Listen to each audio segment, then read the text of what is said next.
اعتدوا على كرامته وداسوا كل القيم والأخلاق والأعراف بأقدامهم، ولم يكتفوا بذلك. ممنوع إنجاب مجبل ندق أبدا. ممنوع.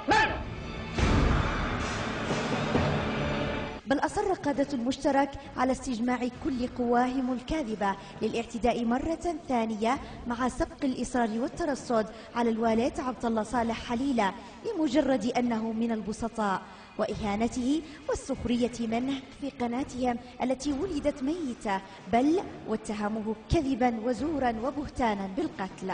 دري كم يعني قتل من يعني ها؟ فمن يهين كرامة البسطاء لمجرد أنهم بسطاء؟ من يتهم الأبرياء زورا بالقتل؟ من يحرض ضد البسطاء والأبرياء؟